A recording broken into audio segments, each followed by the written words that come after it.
आज का जो भारत है उसमें हमें ये एहसास होता है कि आज का भारत अनब्रेकिंग इंडिया से अनब्रेकेबल इंडिया की तरफ जा रहा है, और ये एक बहुत ही शुभ साइन है, बहुत ही उम्दा साइन है। अनब्रेकिंग इंडिया नाम की बेस्ट सेलर बुक हमारे दोस्त जनाब संजय दीक्षित भाई की, जिसको पब्लिश किया संक्रांत जी ने अपने गरोदा प्रकाशन से, और ये किताब इस वक्त बहुत बड़ी डिबेट जनरेट कर रही है, सिर्फ किताबों की दुनिया में नहीं बल्कि समाज में, पॉलिटिक्स में, इंटेलेक्चुअल डिस्कोर्स में। मैं वेलकम करता हूँ आज के लाइव सुपर चैट में बहुत ही बढ़िया दोस्त और हमारे बहुत ही बढ़िया दानिश्वर और इंटेलेक्चुअल डिस्कोर्स को आगे लेके जाने वाले संजय दीक्षित भाई। वेलकम संजय भाई, कैसे हैं आप?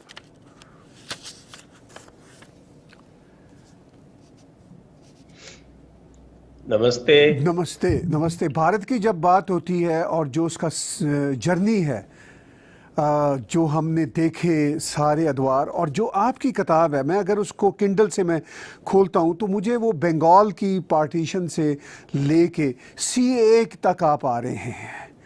हत्ता कि सीएए तो अभी कल की बात है, आप आज के फार्मर प्रोटेस्ट को भी छेड़ रहे हैं अपने टॉक शोज़ में। तो इस किताब को लिखने का जो ध्यान था वो कब आया आपको? जी सही पूछे तो ये जब आपका 370 को हटाया था जी, उस वक्त मैंने कुछ आर्टिकल्स लिखे थे, और वो आर्टिकल्स जो थे वो बहुत पॉपुलर हुए थे। तो उसके बाद फिर मुझको जो मेरे पब्लिशर थे उस समय, ब्लूम्सबरी वालों ने, उन्होंने मुझको अप्रोच किया और कहा कि आप इस पर एक किताब लिखें। उसी के कुछ दिनों बाद ये सीएए भी चालू हो गया था, उस पर भी मैंने कुछ आर्टिकल्स लिखे थे। तो उसको देख के, वैसे तो मैं, मेरी जो एक ट्रायलॉजी चल रही थी, वो कृष्णा ट्रायलॉजी करके, उसकी 2 बुक्स लिख चुका था मैं, और तीसरी की तैयारी थी।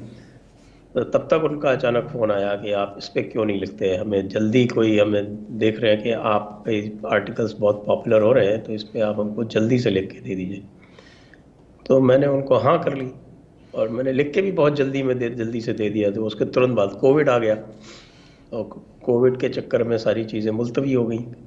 फिर बाद में अगस्त सितंबर में फिर उन्होंने उसको अमेज़ॉन पे फाइनली लिस्ट किया, जब एडिटिंग वगैरह सारा काम कंप्लीट हो गया था। फिर उसके बाद एक कंट्रोवर्सी हो गई, क्योंकि उन्होंने ये अंग्रेज़ों के चक्कर में, ये विलियम डैलरिम्पल वगैरह के चक्कर में, एक ऐसी किताब थी डेली राइट्स के ऊपर, वो उन्होंने अपने प्लेटफॉर्म से हटाई। तो फिर मैंने उस पर एतराज़ किया। मैंने कहा ये तो नहीं चलेगा कि आप जो है आज भी हिंदुस्तान को इस तरह से ट्रीट कर रहे हैं कि जैसे कि हम गोरों के ग़ुलाम हों। ठीक है, आपका जो प्रिंसिपल है वो गोरा हो सकता है, लेकिन आप हमारे ऑथर्स को इस तरह से नहीं ट्रीट कर सकते। तो उस पर उन्होंने कोई तसल्ली बख्श जवाब नहीं दिया, तो मैंने अपनी किताब उनके यहाँ से हटा ली। तो फिर उसमें 2-3 महीने का डिले हो गया। तो फिर आखिरकार ये 3 दिसंबर को ये आई है, लिस्ट हुई आके इस पे आपके। और तब से ये बेस्ट सेलर चली आ रही है जी, मतलब भारत में जो अमेज़ॉन का जो बेस्ट सेलर है, आने के तीसरे या चौथे दिन ये बेस्ट सेलर बन गई थी जी, और तब से ये लगातार अभी वहाँ पर कायम है। ये लगातार अब ये 8वां वीक है, कंटिन्यूस 8th वीक ये भी चल रही है best seller, which is also some kind of record. तो बात यह है कि आपकी किताब मुसलसल बेस्ट सेलर चल रही है। उसकी वजह यह है कि जो उसमें इंटेलेक्चुअल डिस्कोर्स है वो अपनी जगह पे कायम है, इसीलिए आपकी किताब भी अपनी जगह पे कायम है। तो आज का जो भारत हमें दिखता है, मैं इसको कहता हूँ कि वो बिल्कुल मुख्तलिफ भारत है। सिर्फ 70 साल से मुख्तलिफ नहीं है, बल्कि सैकड़ों सालों से जो भारत इन्वेजन से बना, उसके बाद ये पहला कोई ऐसा पीरियड आया है जिसमें खुल के पता चल रहा है कि ये भारत है। और इस वजह से भारत को क्रिटिसिज्म का भी सामना करना पड़ता है, ख़ास तौर पर वेस्टर्न वर्ल्ड से। वही जो आपके पब्लिशर डेली राइट्स पे अपसेट थे, वो इस सिनेरियो पे भी अपसेट हैं। तो सूरत क्या है आज के भारत की?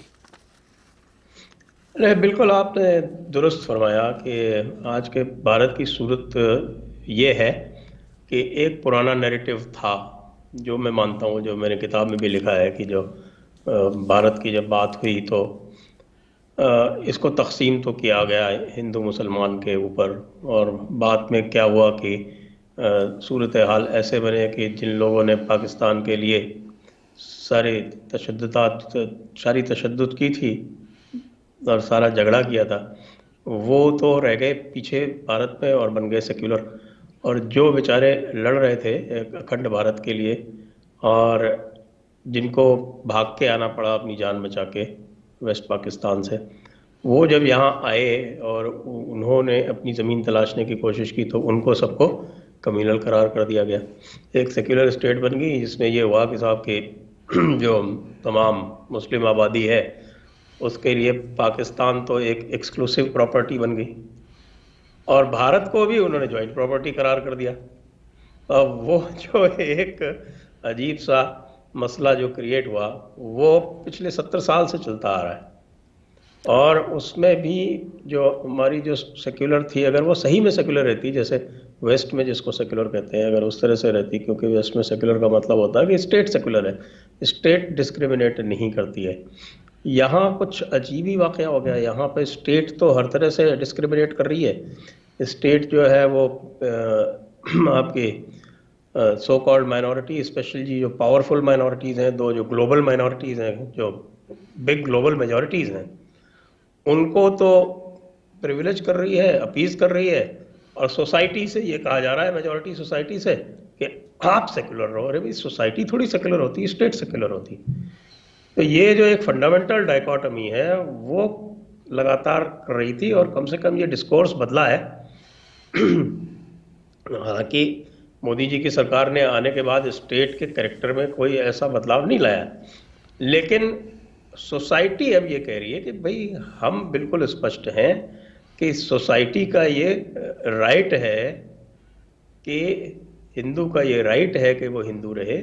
जिस तरह से मुसलमान अपना राइट असर्ट करते हैं, या क्रिश्चियन अपना राइट असर्ट करते हैं कि वो मुसलमान और उनकी क्रिश्चियन आइडेंटिटी कायम रखती है, उसी तरह से हमारा भी ये राइट है कि हम अपनी जो हिंदू आइडेंटिटी है उसको हम कायम रखना चाहते हैं। और अब हम ये कह रहे हैं कि हम इसको रखेंगे, और अब इस सूरत पे हम लोग हैं कि हम इसको असर्ट कर रहे हैं, इसके बारे में लिख रहे हैं, और ये जो करेक्ट नैरेटिव होना चाहिए उसको हम एक तरह से कह सकते हैं कि हम उस करेक्ट नैरेटिव को प्रोसिक्यूट कर रहे हैं। देखिए, आपने सेकुलरिज्म की बात की, और आप और मैं कई बार सेकुलरिज्म के जो ड्रामे भारत में खेले गए, जो सेकुलरिज्म की एक्चुअल स्पिरिट है, उससे हट के जो कुछ वहाँ पे बातें हुई सेकुलरिज्म के नाम पे, इसमें हम बातचीत कर चुके हैं। हम इसमें तो खैर ज़्यादा आज बातचीत नहीं करेंगे। मैं ये जानना चाहता हूँ, जब ये किताब छपती है तो इतनी इम्पॉर्टेंट किताब, लेकिन वो जो सो कॉल्ड सेकुलरिस्ट हैं, जो सेकुलरिज्म की मीनिंग ही नहीं समझते, लेकिन वो अपने आप को सेकुलर कहलवाते हैं, वो इस पे क्या रिएक्शन देते हैं? कुछ इस पर रिएक्शन उनका सामने आया?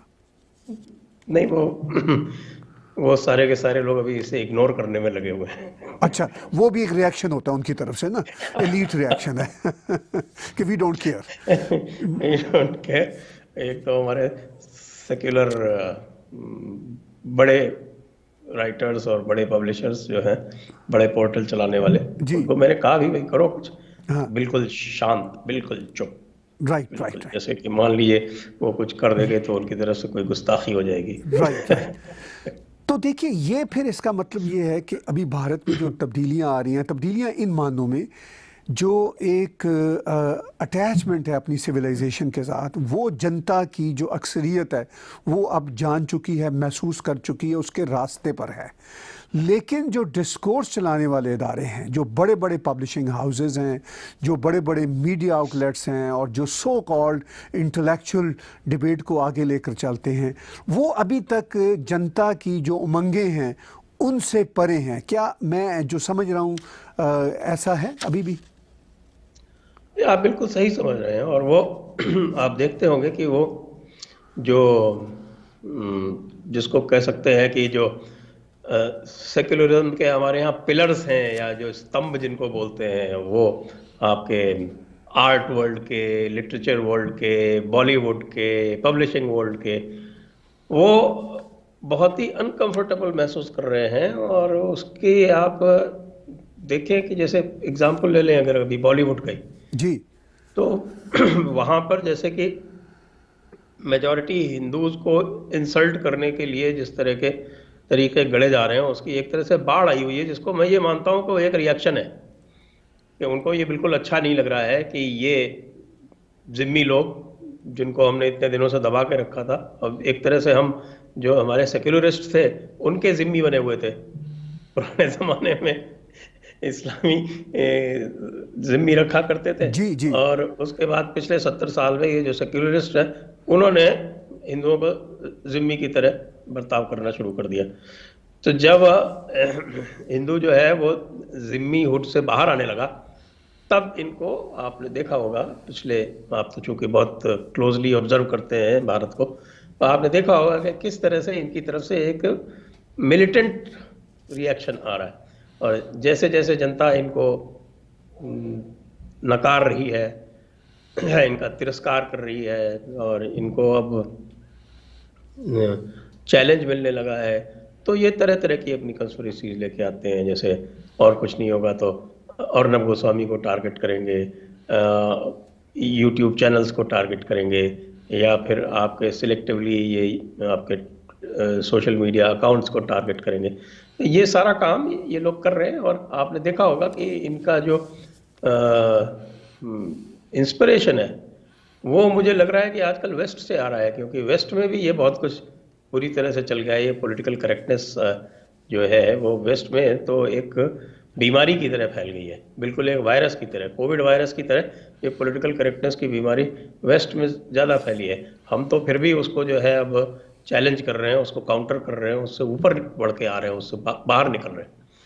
लेकिन ये अभी भी जो वेस्ट में हुआ है पिछले कुछ सालों में, उसका एग्जाम्पल लेके आवाज़ हमारी दबाने की कोशिश करते रहते हैं।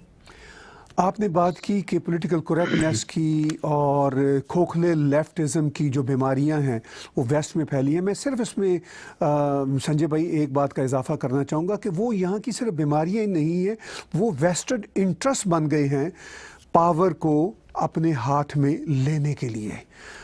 वही वेस्टेड इंटरेस्ट बने रहे भारत में भी। अब बात यह है कि आपकी किताब वहाँ से छपती है, आप पूरा नितारा करते हैं, पूरा मिरर दिखाते हैं, लेकिन यहाँ पर वेस्ट में भी आपकी किताब के जो बिल्कुल ऑपोजिट नैरेटिव है वो चल रहा है, पुराने वाला नैरेटिव चल रहा है। बहरहाल चलता रहेगा। हमें ज़रा इस किताब के हवाले से बताइए कि जो थीसिस आपने इस किताब में बिल्ड किया, वो थीसिस आपका बुनियादी तौर पर है क्या, ताकि हमारे व्यूअर्स जिन्होंने ये किताब नहीं पढ़ी वो आपसे जान सकें और फिर वो किताब को ख़रीदें और मज़ीद उसको जानें। अगर ब्रीफ में बताएं इसका जो नैरेटिव है, तो उसका नैरेटिव ये है कि 1920 का जो खिलाफत मूवमेंट हुआ, वहाँ से एक गलती शुरू की जो हमारा मेन स्ट्रीम डिस्कोर्स था, जो इंडियन नेशनल कांग्रेस थी, और उसने गलती ये शुरू की कि उसने जो इस्लामिक रिग्रेसिव एलिमेंट था उसको उसने एक रिकग्निशन दे दिया। उससे पहले, और उसको कोई ज़रूरत नहीं थी, क्योंकि इस टाइम पे ये हुआ कि साहब कि इनको साथ लेके चलना ज़रूरी, अच्छी बात थी, साथ लेके चलना ज़रूरी है, लेकिन साथ लेके चलना किस चीज़ के लिए ज़रूरी है? साथ लेके चलना भारत की स्वतंत्रता के लिए ज़रूरी है। अब उन्होंने कुछ लोगों ने शुरू किया कि भाई हमें तुर्की को स्वतंत्र नहीं होने देना है, हमें तुर्की की इंडिपेंडेंस पे रोड़े डालने।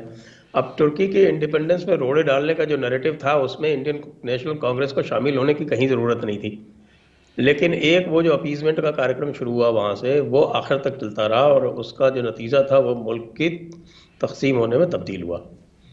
और इसकी आवश्यकता इसलिए नहीं थी क्योंकि बंगाल का जो पार्टीशन हुआ था 1905 में, इसीलिए मैंने किताब जो है वो बंगाल के पार्टीशन से शुरू की।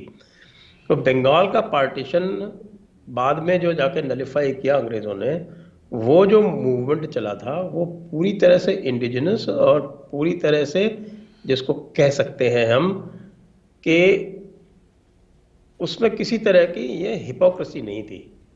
और अनुशीलन समिति नाम का एक अम्ब्रेला ऑर्गेनाइजेशन था और उस अनुशीलन समिति ने बहुत ही माकूल रेजिस्टेंस किया और उसको हम ये कह सकते हैं कि वो उनको कोई इस तरह की हिपोक्रेसी उन्होंने नहीं की कि हम इसको नॉन वायलेंट ही रखेंगे। उसमें हर तरह से जिस तरह से भी कर सकते थे उन्होंने, जहाँ ज़रूरत पड़ी वहाँ वायलेंट रेजिस्टेंस भी किया और उससे अंग्रेज़ इतना अनर्व हो गए कि उन्होंने बंगाल का पार्टीशन जो था वो ख़त्म किया और वापस दोनों बंगाल को एक किया। तो ये एक बहुत बड़ी सफलता थी, बहुत बड़ी सक्सेस थी, जिसके ऊपर इंडियन नेशनल कांग्रेस को बिल्ड करना चाहिए था, लेकिन हुआ उल्टा उसका। उन्होंने क्या किया, अच्छा ये बंगाल के पार्टीशन का भी जो ये अशराफिया मुल्ला मौलाना क्लास जिसको मैं बोलता हूँ AMM, उस AMM ने उसका विरोध किया था। ढाका के सुल्तान जो थे वो सबसे बड़े बेनिफिशरी थे इसके बंगाल के पार्टीशन के, तो वो बिल्कुल नहीं चाहते थे कि वो पार्टीशन जो है वो अनडन हो, लेकिन वो हुआ और वो पब्लिक मूवमेंट के चलते हुआ। तो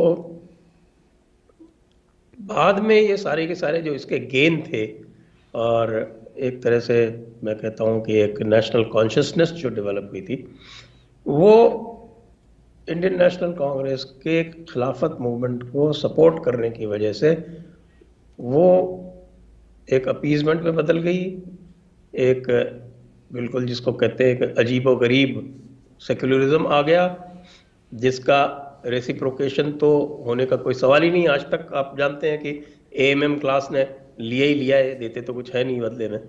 ये एक तरफा प्यार करते हैं, मतलब ये एक तरफा प्यार की उम्मीद करते हैं, अपनी तरफ से कुछ नहीं देते।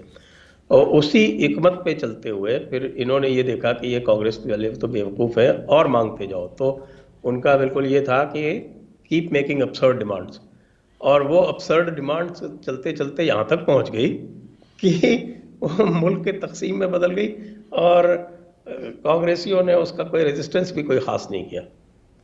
तो ये एक इसमें इसका मैंने किताब में मेरे शुरू में भाई पहले चैप्टर में ही मैंने इसको बाद में लिखा हुआ है, और ये पहला चैप्टर मैं इसको पढ़ के सुना देता हूँ जी। ये है आपके, ये जो मेरा किंडल एडिशन है। जी जी, मैं भी खोल रहा हूँ साथ साथ। जी हाँ जी हाँ, तो इसके मैं बताता हूँ, ये है इसके पेज 15 पे। ठीक है, पेज 15 पे इसको बिल्कुल मैंने समअप किया है जी। इसको मैं पढ़ देता हूँ। जी पढ़ दीजिए। Coating HV Seshadri, Sitaram Goel writes in his seminal book Muslim Separatism, Causes and Consequences, 1995. Right. तो कहते हैं कि to start with, we want to take up what we consider to be its most important contribution, namely the unraveling of two behavior patterns, Muslim and national, which collaborated closely for years and precipitated partition in the final round.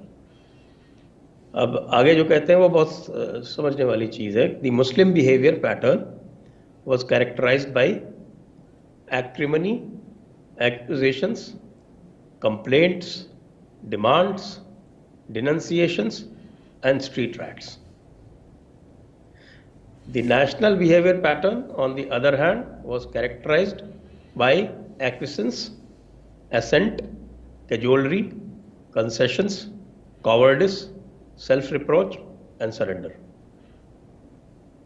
तो सब कुछ बात कह गए। ये जो psyche है, जी। क्योंकि इसके फिर मेरा कमेंट है इसके ऊपर कि this understanding of the Muslim psyche is important for understanding not only the partition but also the present agitations against the citizenship amendment act 2019 Right. And the नलिफिकेशन of article 370। Right right, बिल्कुल आपने बहुत अच्छे तरीके से ये sum up की ये सारी की सारी बात।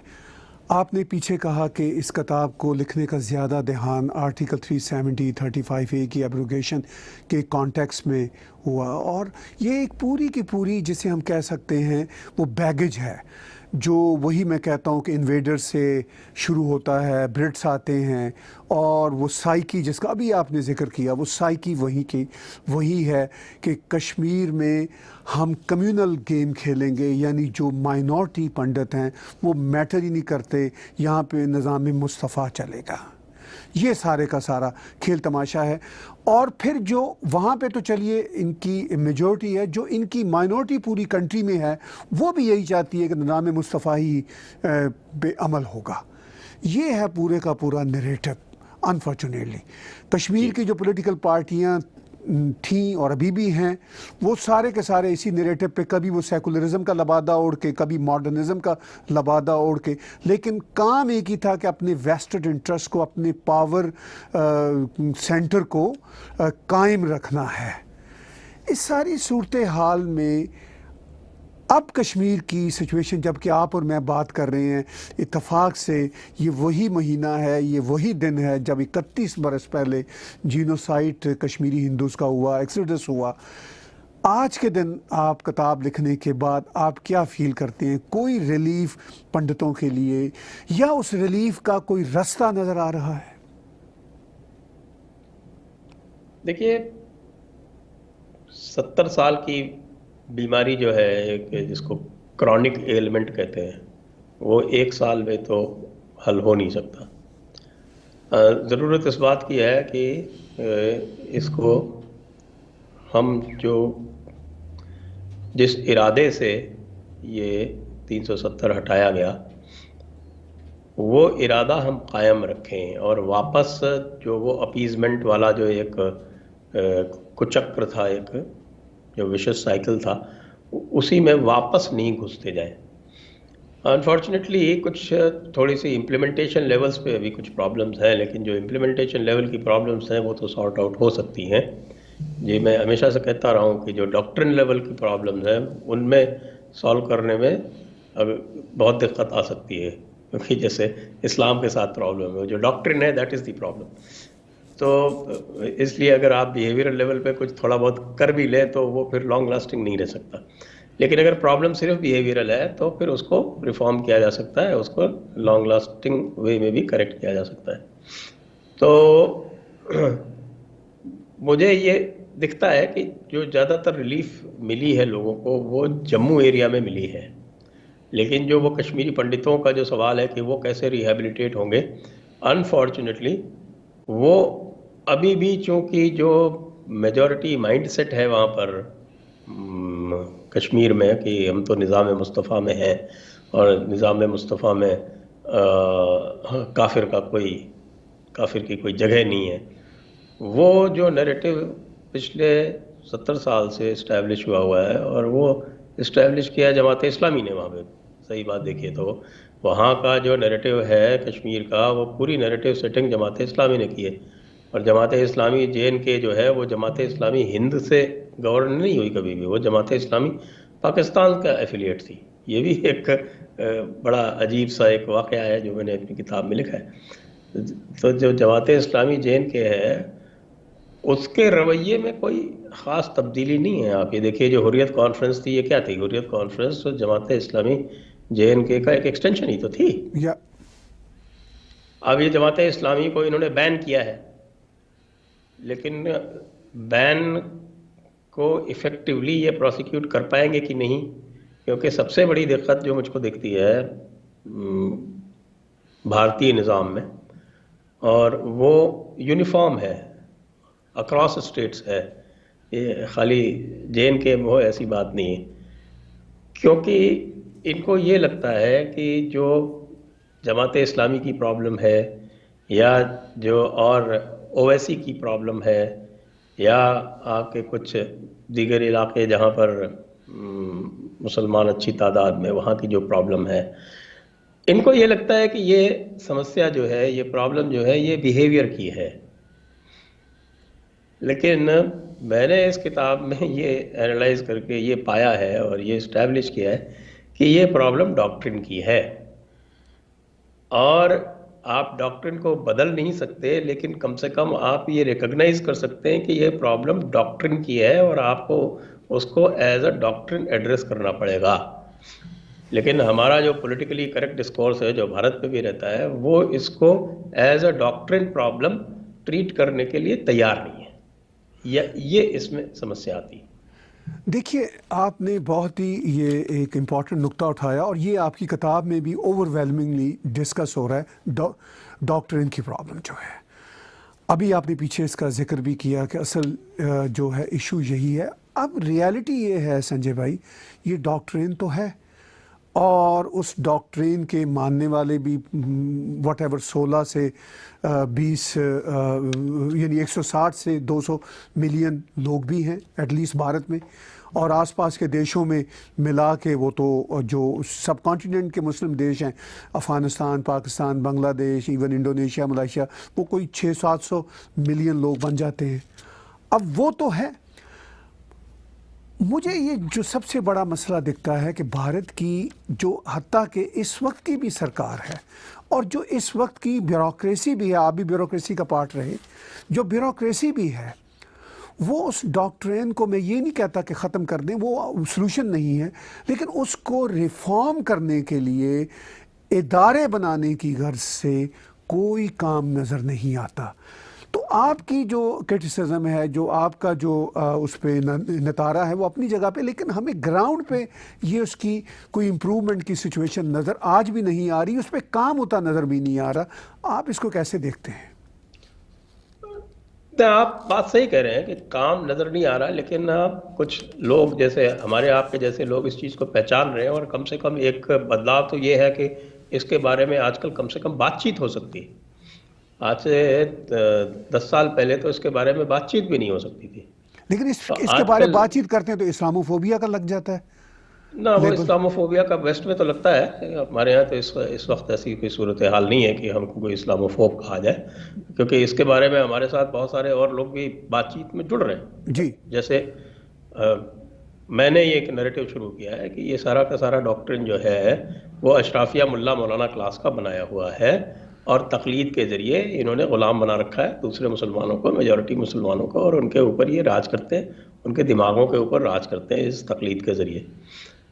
तो इसकी कहीं ना कहीं इको आने लगी है। कुछ लोग जो है, वो एक पसमानदा महाज है, वो ऊपर उठ के आने लगी है, वो कह रही है कि साहब हम तो इसी देश के हैं और हम इस निज़ाम मुस्तफ़ा में यकीन नहीं रखते, हम असली सेकुलरिज्म में यकीन रखते हैं। ऐसे लोग आने लगे, ऐसी बातचीत होने लगी। तो मेरा अपने निज़ाम से यही उनसे एक गुजारिश रहती है, उनसे ये कहता हूँ कि भाई आप डॉक्ट्रिन को रिकॉग्नाइज करो। पहले, सबसे पहले आप उसको अंडर द कारपेट मत डालो। आप ये मत कहो कि साहब कि ये तो जो टेरर है वो क्या बोलते हैं उसको, दहशतगर्दी, या नहीं, दहशत, टेरर इज नॉट रिलीजन, या जी जी जी, वो उसके लिए एक ये भी कहा करते थे ना कि all Muslims are not terrorist. बिल्कुल ट्रू बात है, but unfortunately these days most terrorist are Muslims.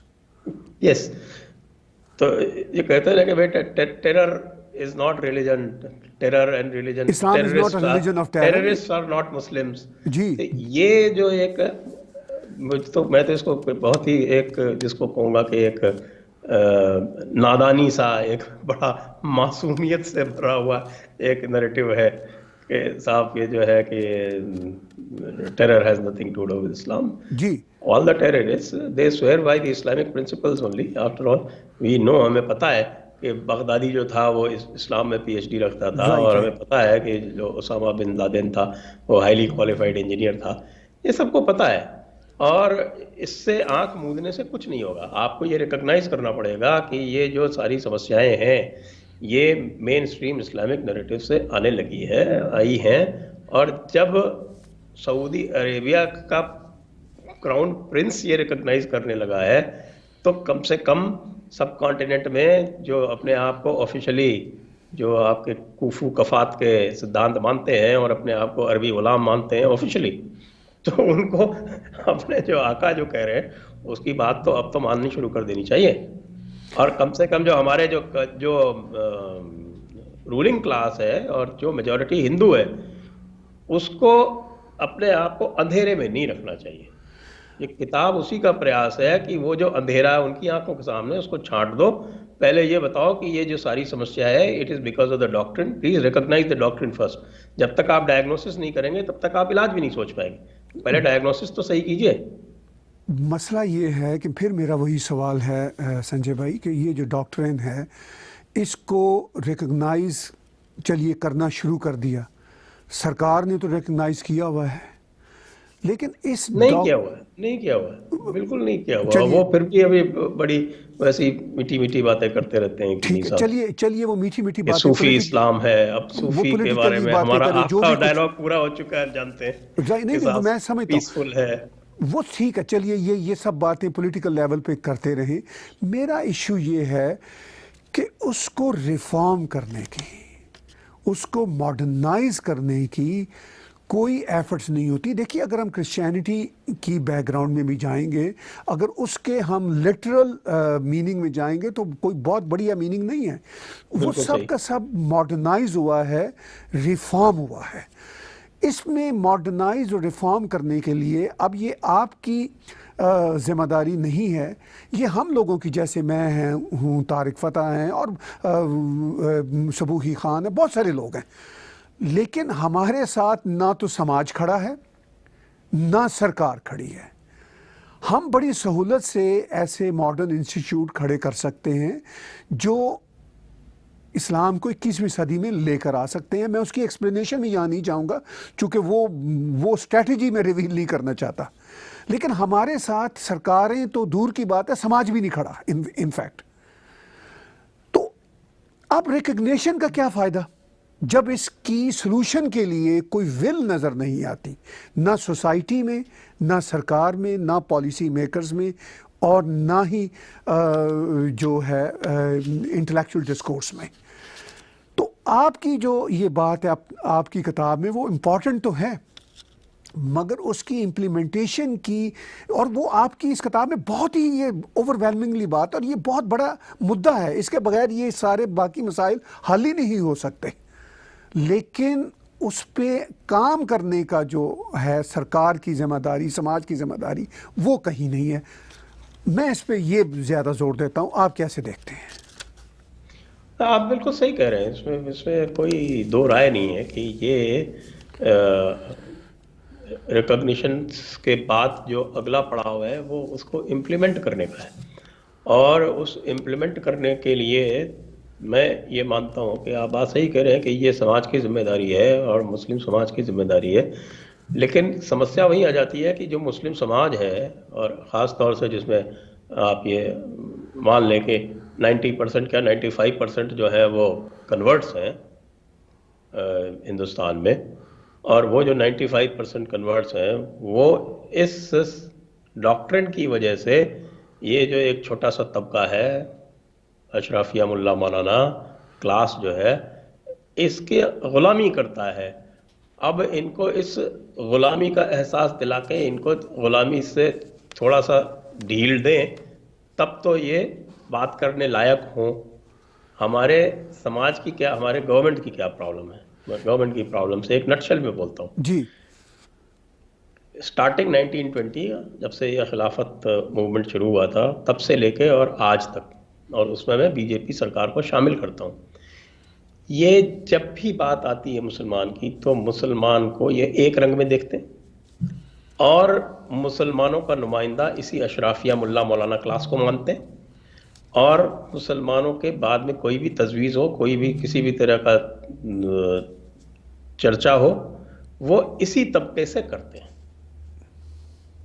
ये जो प्रॉब्लम है वो आज तक चली आ रही है, इसको रिकॉग्नाइज करके कम से कम इनको नीचे तो जाना चाहिए।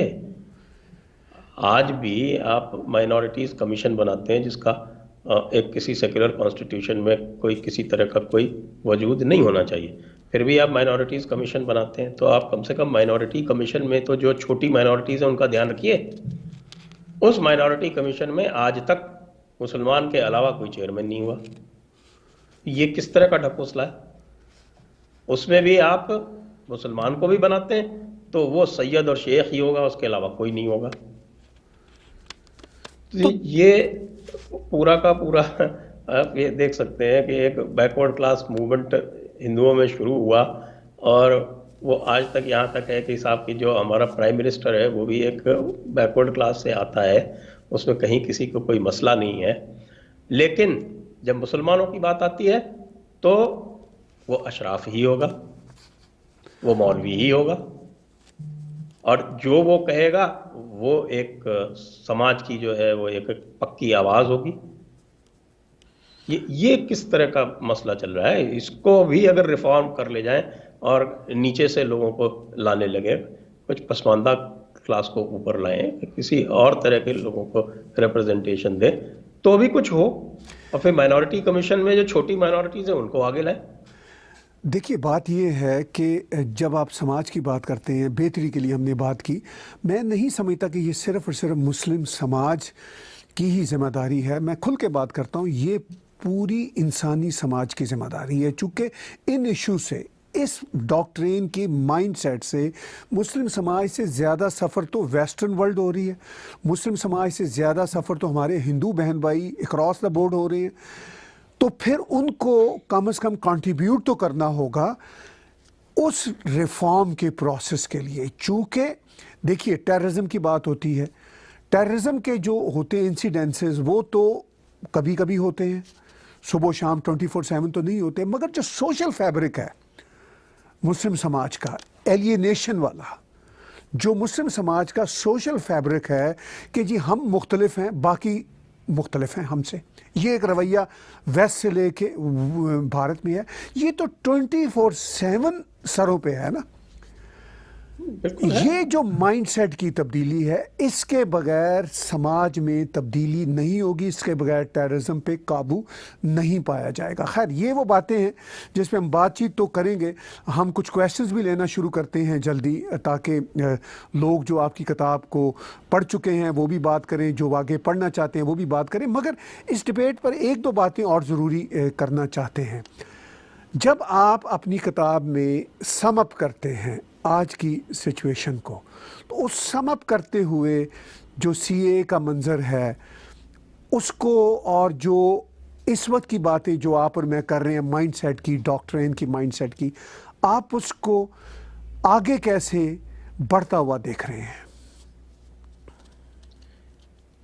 मैं तो एक बड़ी स्पष्ट सी बात करता हूँ ये इसमें, और मेरा ये मानना है जो भी, क्योंकि मेरा एडमिनिस्ट्रेशन में भी 35 साल का एक्सपीरियंस है, तो मैं ये अच्छी तरह से जानता हूँ कि appeasement never gets you anywhere. क्योंकि अपीजमेंट किसका होता है? अपीजमेंट ऐसे तबके का होता है जो अनरीजनेबल होता है, तभी वो अपीजमेंट कहलाता है, वरना तो एक आप कहेंगे कि जेन्युइन कंसेशन हुआ। तो जो तबका इस तरह के डिसरप्शन में लगा हुआ है वो वही तबका है जिसने आज तक सारे डिसरप्शंस किए, इंक्लूडिंग पाकिस्तान। आपको ध्यान हो, मैंने किताब में भी लिखा है कि पाकिस्तान का मतलब क्या? ला इलाहा इल्लल्लाह। तेरा मेरा रिश्ता क्या? ला इलाहा इल्लल्लाह, एक ही बात होगी ना। ये आज हो रहा है, बीच में कश्मीर में हो रहा था कि पाकिस्तान से रिश्ता क्या? ला इलाहा इल्लल्लाह। तो फ़र्क कहाँ आया है? ये नैरेटिव तो उसी क्लास का उसी तरह से चल रहा है, और मेरा ये मानना है कि सरकार को इस चीज़ को रिकॉग्नाइज करके इस तबके से बहुत ही सख्ती से पेश आना चाहिए। मैंने इस किताब में सरदार पटेल को कोट किया है कि जब उन्होंने माइनॉरिटी क्वेश्चन पे बात की थी तो उन्होंने माइनॉरिटी क्वेश्चन पे कहा था कि तुम कैसी माइनॉरिटी हो भाई, तुम क्यों प्रिविलेजेस अपने लिए चाहते हो, जब तुम ये कह रहे हो खुद और उन्होंने एग्जाम्पल दिया था कि वो अगस्त 1947 में उस शख्स थे, उन्होंने ये माइनॉरिटी के बारे में डिस्कशन हो रहा था, तब उन्होंने कहा कि हम बहुत ही वेल लिट और बहुत ही वेल ऑर्गेनाइज्ड माइनॉरिटी हैं, और कह के जिस दिन उन्होंने स्पीच दी कॉन्स्टिट्यूएंट असेंबली में, उसके अगले दिन वो उठ के पाकिस्तान चले गए। तो कि जब तुम इतनी वेल लिट और ऑर्गेनाइज्ड हो, इतनी एग्रेसिव हो कि तुम 25% माइनॉरिटी थे और तुमने एक दूसरी कंट्री बना ली, तो तुम किस तरह की माइनॉरिटी हो? फिर क्यों तुम अपने लिए स्पेशल स्टेटस और स्पेशल प्रिविलेजेस चाहते हो? क्योंकि फिर तो तुम्हें इतना कॉन्फिडेंस होना चाहिए। अच्छा, फिर उन्होंने ये भी कहा कि साहब आपने बनवा लिया और वापस यहीं रह गए। ये सरदार पटेल ने कॉन्स्टिट्यूएंट असेंबली में कहा, मैंने कोट किया है पूरा इसके अंदर। इनफैक्ट कोट क्या किया, मेरे ख्याल से मैंने अपेंडिक्स में भी डाला है इसको, शायद ध्यान नहीं आ रहा मुझको, मैंने इसको पूरा कोट किया कि क्या कहा सरदार पटेल ने। तो मैं ये देखता हूँ कि सरदार पटेल की तरह साफ गोई तो कम से कम हमारी सरकार, आज की जो सरकार है, वो सरदार पटेल की साफ गोई तो लाए।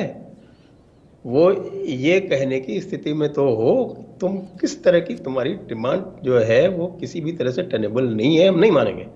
आज की सरकार कह रही है ना, फार्मर्स से इतने दिन से बैठे हुए हैं, उनको हो गए 1.5 महीने से ऊपर हो गया बैठे हुए हैं, उनको साफ कह दिया ना कि भाई ये तुम्हारी बात हम नहीं मानेंगे, तुम कितने दिन बैठे रहो।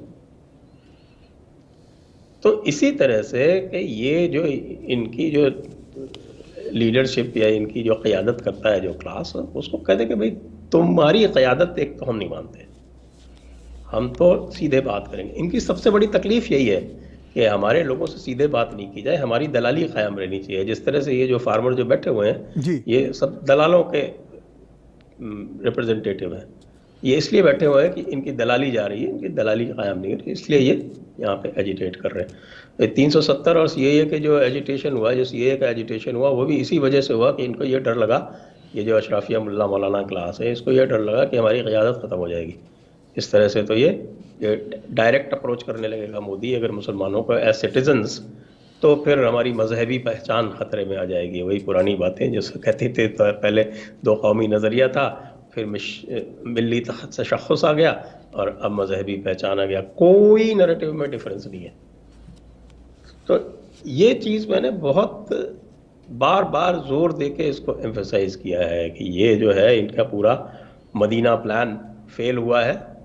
जो आपके 1947 में पार्टीशन के वक्त ये मुस्लिम लीग वालों ने कहा था कि साहब हम जा रहे हैं, और ये बरेलवियों का ये पूरा का पूरा नैरेटिव था जिन्होंने सपोर्ट किया था जिन्ना को, बरेलवी सूफ़ी फेडरेशन जिसको आप जानते हैं, उनका ये नैरेटिव था कि साहब कि हमें तो हज़रत की सुन्नत को फॉलो करना है, और वो सुन्नत ये है कि जहाँ हम कमज़ोर हैं उसको छोड़ के हम अपनी नई जगह जाएंगे, अपना नया मदीना बनाएंगे, और फिर उस मदीने से वापस हम मक्का को फतह करेंगे। तो ये नैरेटिव तो आज भी ग़ज़वा हिंद चिल्लाते हैं, तो इसी नैरेटिव के पीछे तो चिल्लाते हैं पाकिस्तान वाले जी।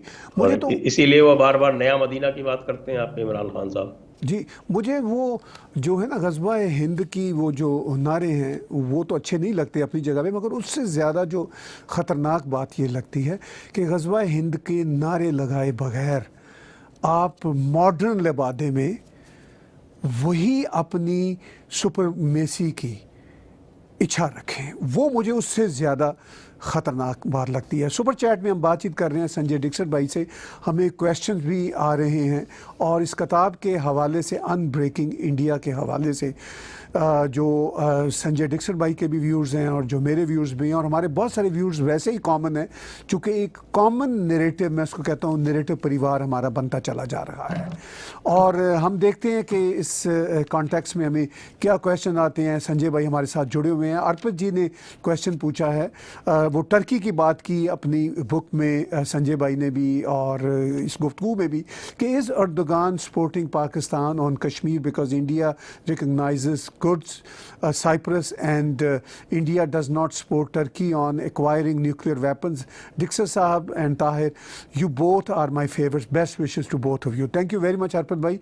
आपने क्वेश्चन सुना संजय भाई, तो वो अर्दोगान के हवाले से जो इस वक्त का मॉडर्न टर्की है, सो कॉल्ड मॉडर्न, जो बैकवर्ड हो गया है, कैसे देखते हैं इस क्वेश्चन के रिग्रेस कॉन्टेक्स्ट कर गए। नहीं, मैं तो ये जो इनका सवाल है कि भारत कुर्ड्स को सपोर्ट करता है, तो ऐसी कोई ऑफिशियल पॉलिसी तो है नहीं। ठीक है। भारत का कोई ऑफिशियल स्टेटमेंट नहीं है कि वो कुर्ड्स को सपोर्ट करता है। भारतीय जो हैं हमारे राइट। जैसे लोग, वो ज़रूर कहते हैं कि भाई कुर्ड्स को अपना मिलना चाहिए, क्योंकि उनके साथ प्रॉमिस किया गया था। सेकेंड वर्ल्ड वॉर के बाद भी उनके साथ प्रॉमिस किया गया था, और वो फिर दैट प्रॉमिस वाज ब्रोकन। तो भारत की तो ये ऑफिशियल पोजीशन नहीं है, तो इसलिए जो अर्दगान कश्मीर को सपोर्ट, कश्मीर के खिलाफ बोलता है, वो उसके जो है वो दूसरी पॉलिटिक्स है, और वो पॉलिटिक्स जो है वो पैन इस्लामिज्म की जो उसकी पॉलिटिक्स है उससे अधिक रिलेटेड है। क्योंकि अब आप ये देखिए कि अरब वाला तो कोई नहीं बोलता, अरब वाला तो कोई भी पाकिस्तान की सपोर्ट नहीं करता। तो ये जो नए खलीफा जो पैदा हो गए हैं ना, अर्दगान साहब, जो वापस खिलाफत उस्मानिया को वापस मुकम्मल करना चाहते हैं, तो वो इनकी जो खिलाफत उस्मानिया की जो चाह है, उस चक्कर में वो अपने क्लाइंट्स बना रहे हैं, और पाकिस्तान उनका बड़ा सा आजकल विलिंग क्लाइंट है। अभी उसको वैसे भी ग़ुलाम रहने का शौक़ है, तो पहले अमेरिका का ग़ुलाम था, फिर अरबों का ग़ुलाम हुआ, अब वो तुर्की का ग़ुलाम होना चाहता है। लेकिन चाइना को तो खैर गुलाम बना हुआ है। और लेकिन ये अपनी जगह पे एक अफसोसनाक बात है कि कुर्द भी मुस्लिम हैं, और उनको 70-75 सालों से 4 Muslim country, Syria, Iraq, Iran और टर्की मार रहे हैं। ये है अफसोस की बात। क्वेश्चंस और भी आ रहे हैं। जैसे गिरीश भाई का क्वेश्चन है, some news is coming from Karachi Sindh, is try colour possible till Sindh. मैं इसका यही जवाब दे सकता हूँ। पाकिस्तान में ज़रा ये मुश्किल है अभी तिरंगे की बात, इसलिए कि वहाँ पे पाकिस्तान आर्मी का काफ़ी शिकंजा है, चाइना उनके साथ है। भारत की तरफ से मैं ये खुल के कहता हूँ कोई ऐसी बड़ी एफर्ट नहीं है, मतलब सरकारों की तरफ से। वो जो बड़ी अच्छी बात की संजय भाई ने, भारतीयों की तरफ से तो है। जी संजय भाई, ये तो मेरी कमेंट्री, आप कैसे उसमें शामिल करेंगे अपनी बात? मैं आपसे पूरी तरह से इत्तेफाक रखता हूँ इस बात पे। और ये ज़रूर है कि मैं कई बार कह चुका हूँ,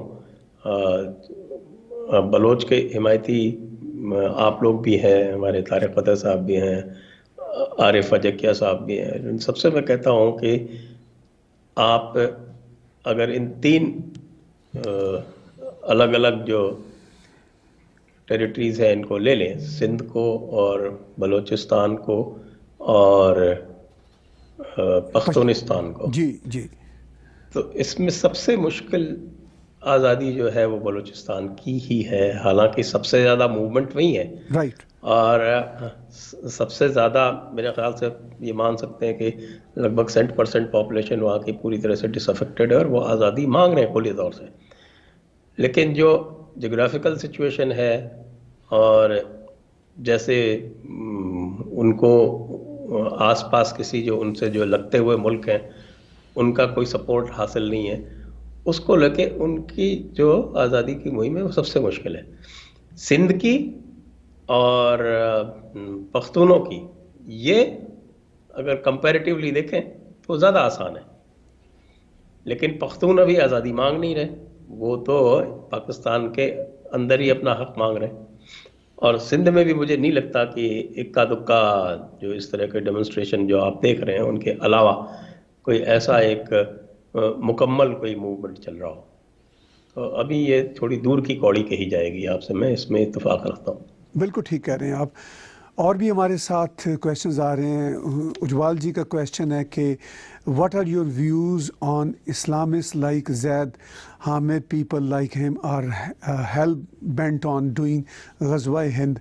देखिए, इस पे पहले मैं बात करता हूँ कि जैद हामिद जैसे जो लोग हैं वो एक फैंटेसी हैं और डिस्ट्रैक्शन है, और वो अपनी जगह पे अम्यूज़मेंट भी हैं, लेकिन बाकी वो उनका क्या ग़ज़वा हिंद और उनकी क्या, वो जैसे कहते हैं वो क्या पिद्दी और क्या पिद्दी का शोरबा वाली बात है।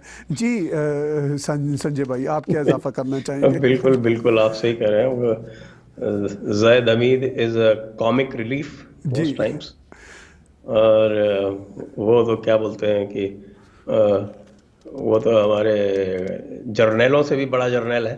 हाँ, तो इससे जर्नैलों की औकात का पता चलता है कितने बड़े वो कितनी और बड़ी जिस तरह से अम्यूजमेंट है जर्नैल खुद। वो जो बात करता है कि वो जहाँ गए भाई इकबाल ने ये कहा था, तो जैसे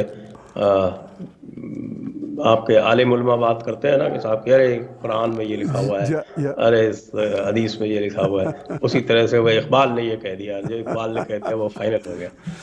तो वो पागल किस्म का आदमी है, लेकिन दिक्कत ये है कि कई बार दुनिया पागलों के पीछे ज्यादा चलने लगती है समझदारों के पीछे कम चलती है। तो वो अभी तक तो ऐसा नहीं लग रहा, अभी तक तो उसको ज्यादातर लोग पागल ही मानते हैं। जी, और अगर बहुत समझदार भी मान लेंगे तो क्या बिगाड़ लेंगे ये भी बात सही है, उससे क्या क्या बिगाड़ लेंगे, दम भी तो होनी चाहिए।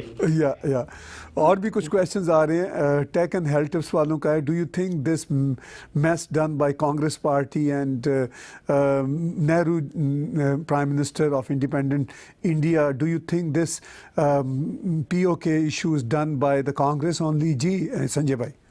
जी बिल्कुल, it is done totally by Congress. जी, देयर आपने वाज नो किताब में खुल ओकेजन के ये फॉर, बात की है। मैं तो किताब में लिखा है पूरी जगह, there was no occasion for him to go to the United Nations. Yes, ये थोड़ी होता है कि साहब, जो आपने कभी सुना है कोई जो फौज जीत रही होती है वो कभी जाती है क्या यूनाइटेड नेशंस? ये अपनी किस्म का एक अकेला किस्सा है पूरी दुनिया में कि जो फौज जीत रही है वो यूनाइटेड नेशन चली जाती है। अनबिलीवेबल मैस वाकई बड़ा है जो इन्होंने लिखा।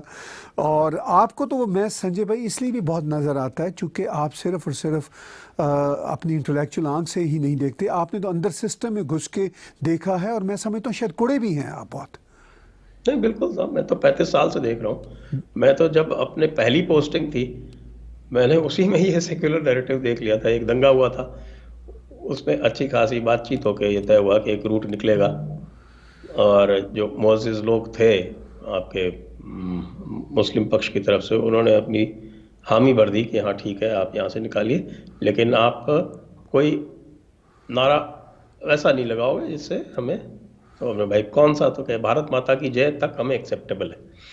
तो जो दूसरा पक्ष था उसने कहा, मेरी पहली पोस्टिंग थी, मैं सब डिविजनल मजिस्ट्रेट था। जी जी, तो उन्होंने बिल्कुल मान लिया कि ठीक है, भारत माता की जय से अलावा कोई नारा नहीं लगाएंगे। आरएसएस का जुलूस था, बड़े डिसिप्लिन लोग होते हैं। Right right right. और जो तय हुआ था बिल्कुल उसी तरह से, बहुत ही डिसिप्लिन तरीके से वहाँ से भारत माता की जय के नारे लगाते हुए निकले, और उसके बाद भी मस्जिद के अंदर से हमला हो गया।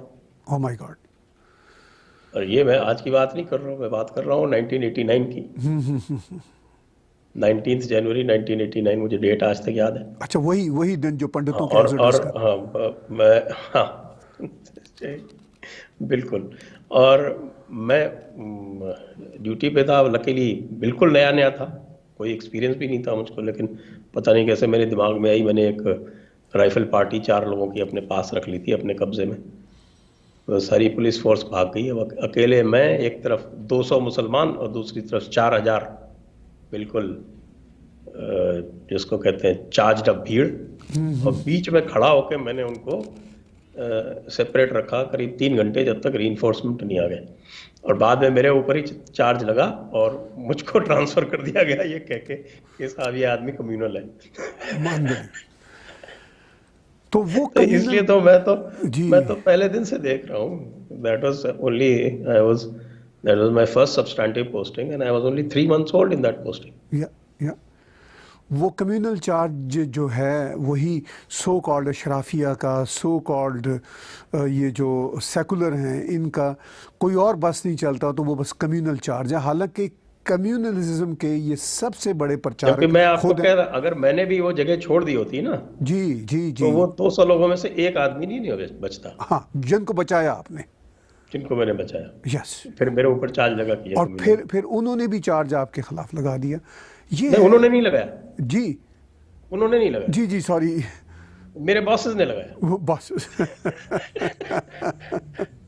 अच्छा, ये उससे खतरनाक बात है। ये उससे भी खतरनाक। यानी जिस सिस्टम को आप शांत रखना चाहते हैं वो सिस्टम ही नहीं समझ रहा। कि ये क्या खेल तमाशा है। कुछ और क्वेश्चंस भी हैं, हम लेते हैं। वैसे तो बहुत सारे क्वेश्चंस आ रहे हैं। Sanjay ji, why did the so called popular historian named Adre Turushke blocked you? Well, I don't know whether she is popular. I doubt whether she is popular at all. उससे ज़्यादा तो आप पॉपुलर हैं। And the fact is, this so-called popular historian, ji she is totally averse to facts. The ji moment you tell her a fact, या then she blocks you. That's और मैं right. अकेला नहीं हूँ, किसी से भी पूछ लीजिए। As soon as you tell her the correct fact, she is going to block you. हाँ, ये एक बढ़िया रास्ता है कि डायलॉग का, कि आपने दूसरे की बात नहीं सुननी। नैरेटिव सिर्फ एक ही दुनिया में चलना है, वही अपने क्लब में ही चलाते हैं ये लोग। हाँ वही। लेकिन बदकिस्मती से वही आज के सोशल मीडिया का भी यही मुतालबा है कि जिस तरह हम सोचते हैं आप वैसा ही सोचेंगे, वरना आपको सस्पेंड कर देंगे। यानी दूसरे की बात सुनना नहीं है। ये एक बहुत फैसिज्म, रोनाल्ड रेगन ने कहा था ना, हाँ if fascism ever comes to America, it will come in the garb of liberalism. वही हो रहा है। वही हो रहा है। आखिर में हम 2 क्वेश्चन और लेते हैं, फिर वाइंड अप करते हैं। आकिफ अख्तर साहब का है कि सर क्या पाकिस्तान का दोबारा ब्रेक होना ज़रूरी है फॉर पीस इन रीजन? पहले मैं इसकी जवाब देता हूँ आकिफ साहब। देखिए, पाकिस्तान तो ब्रेक हो चुका हुआ है, दोबारा कब होना है ये एक अलग बात है। दोबारा तो क्या है, दोबारा हो चुका हुआ है 1971 में।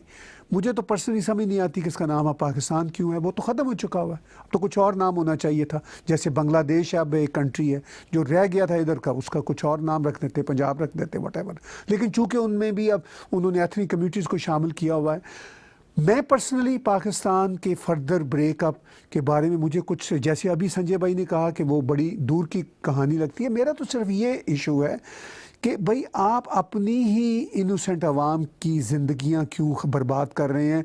उनके बजट के billions and billions dollar Kashmir के नाम पे क्यों खा रहे हैं? कश्मीर का तो आप 1 इंच नहीं दे सकते, यानी पाकिस्तान की इस्टेब्लिशमेंट। तो उनके हाल पे रहम करें, उनको पीस की राह दिखाएं। रीजन में पीस इसी बात से आएगा। जो संजय भाई, क्या आप समझते हैं? नहीं, आप बात आपकी जो है वो भी अपने जगह पे सही है,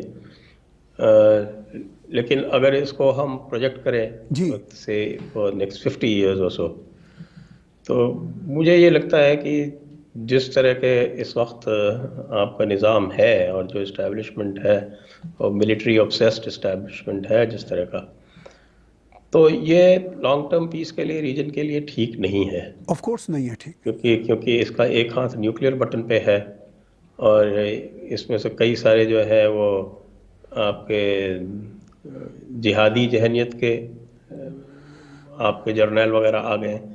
तो कोई जिहादी जो है वो ये सोचे कि साहब हमें दुनिया का खात्मा ही करना है, आखिरत जल्दी लानी है। कई लोग, मुझे किसी ने बताया कि भाई इस्लाम का एक वो भी है कि साहब आखिरत फोबिया।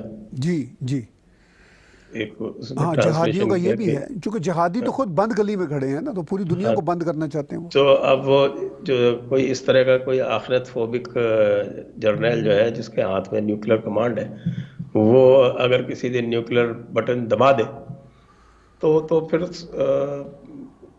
मतलब हिंदुस्तान तो थोड़ा बहुत फिर भी बच जाएगा, पाकिस्तान का तो नामो निशान खत्म हो जाना है उस दिन जी। लेकिन उसको जो है वो आखिरत लाने में सफल हो जाएगा। जी, ये बड़ी ख़तरनाक बात है। और नहीं, जो तो वैसे ये जो आखिरत फोबिक जो निज़ाम है जी पाकिस्तान का, उसको देखते हुए मुझे लगता है कि लॉन्ग टर्म में तो अगर ये ब्रेकअप हो जाए तो ही दुनिया के लिए अच्छा है, न सिर्फ रीजन के लिए बल्कि दुनिया के लिए अच्छा है, और शायद पाकिस्तानियों के लिए भी, शायद पाकिस्तान के लिए और भी। जो उनके हालात हैं, चूँकि अपने आप को दुरुस्त तो कर नहीं रहे, या तो दुरुस्त कर लें, तो समझ लें कि हमें इंसानों की तरह ज़मीन पर रहना है। बहरहाल एक आखिरी क्वेश्चन लेते हैं, फिर हम सम अप करेंगे संजय भाई की कंक्लूसिव रिमार्क्स के साथ।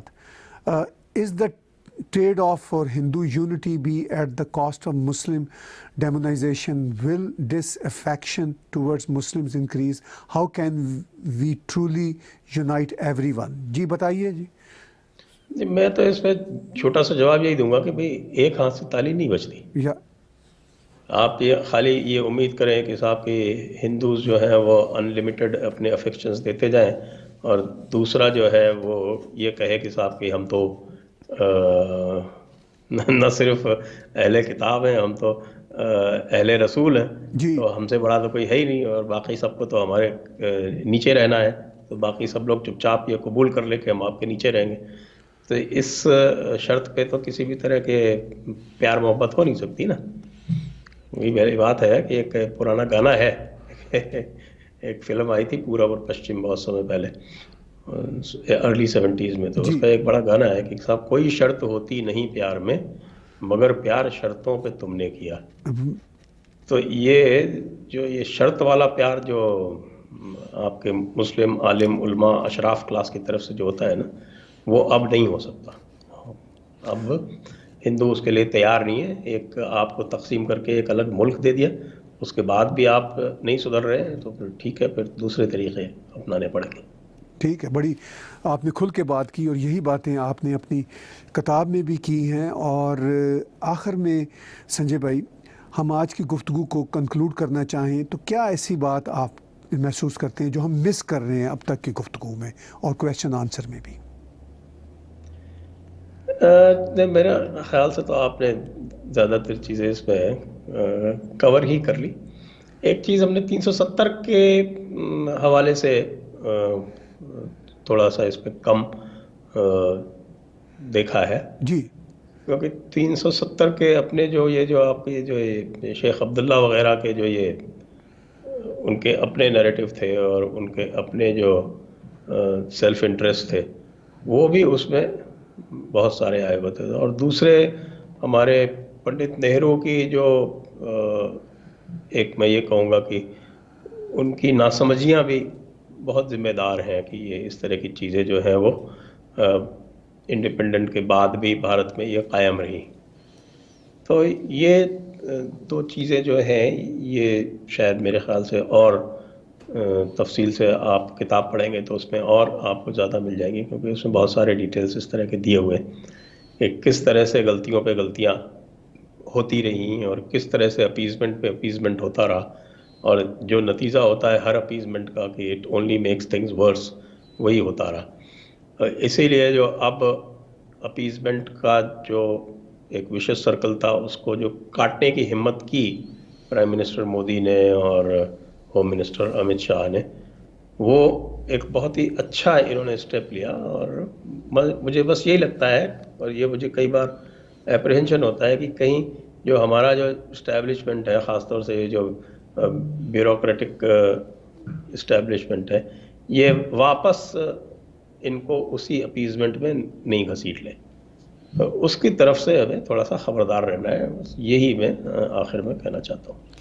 बहुत शुक्रिया संजय भाई, आपसे तो बातचीत होती रहती है और होती रहेगी, चूँकि इस कैंडिड डायलॉग की बहुत ज़रूरत है। अब चीज़ों को हम पॉलिटिकल करेक्टनेस के अंदर छुपा के नहीं रख सकते, क्योंकि उसका कोई फ़ायदा नहीं होता, कोई भी बात समझ नहीं आती। हमें बातों को समझना है और इश्यूज़ को रिज़ॉल्व करना है, और इश्यूज़ तभी रिज़ॉल्व होंगे जब सही डायग्नोसिस होगा और उसका सही सलूशन होगा और सही इम्प्लीमेंटेशन होगी।